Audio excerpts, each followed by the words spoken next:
ગઈ તારીખ 23/3/2026 રોજ કલાક 21:15 વાગ્યાના સુમારે બાજીપુરા મંગલમ પાર્ક સોસાયટી ખાતે રહેતા પ્રકાશ બારકુભાઈ પાટીલ, ઉંમર વર્ષ 66, જેઓ કલરકામનો ધંધો કરે છે, તેઓ તેમના મિત્રના ઘરે જમી અને તેમની એક્ટિવા મોટરસાયકલ ઉપર પોતાના ઘર તરફ જતા હતા ત્યારે તેમની સોસાયટીના નાકા પાસે આ કામના એક આરોપીએ તેના ગળામાં પહેરેલી ચેન ખેંચવાનો પ્રયત્ન કરતા આ કામના આરોપીએ પોતાની ચેન ખેંચતી બચાવવાનો પ્રયત્ન કરેલ અને જેમાં તેઓ મોટરસાયકલ પરથી પડી ગયેલ, જેથી આરોપી બૂમાબૂમ થતા ભાગી ગયેલ.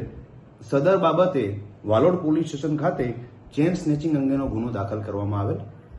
આ ગુનાની તપાસ દરમિયાન લોકલ ક્રાઇમ બ્રાન્ચ તથા વાલોડ પોલીસ સ્ટેશનની ટીમ તપાસના કામે જોડાયેલી અને તપાસના કામે એવું ધ્યાન પર આવેલ કે સદર ગુનામાં કુલ 5 આરોપીઓ સંડોવાયેલ છે, જેઓએ એકસમ થઈ પોતાનો સમાન ઇરાદો બર લાવવા માટે લૂંટ કરી ધાડ પાડવાનો પ્રયત્ન કરેલ હોય અને સદર ગુનાના કામે એક સ્વિફ્ટ ગાડીનો ઉપયોગ કરેલ હોવાની હકીકત તપાસ દરમિયાન ફલિત થયેલ. સદર કામે કુલ 5 આરોપીઓની ધરપકડ કરવામાં આવેલ છે. આરોપીઓના નામની વાત કરું તો મયુર અનિલભાઈ હળપતિ, ટોકરવા ગામ, ઇન્મા ફળિયું, જેના વિરુદ્ધમાં પ્રોહિબિશનના કુલ 6 તથા મારામારીનો 1 ગુનો દાખલ થયેલ છે. આરોપી નંબર 2 મનીષ ઉર્ફે ભૂરો રીતેશભાઈ ચૌધરી, રહેવાસી બાજીપુરા, જેના વિરુદ્ધમાં અપહરણનો 1 ગુનો દાખલ થયેલ છે.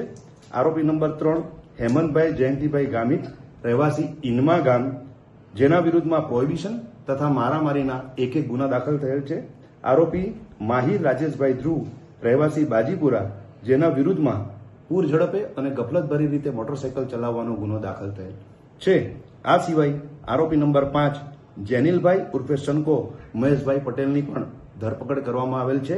આ 5 આરોપીઓને આજરોજ નામદાર કોર્ટમાં રજૂ કરવામાં આવેલ છે અને તેઓના તારીખ 27/3/2026 કલાક 16:00 સુધીના પોલીસ કસ્ટડી રિમાન્ડ મેળવવામાં આવેલ છે.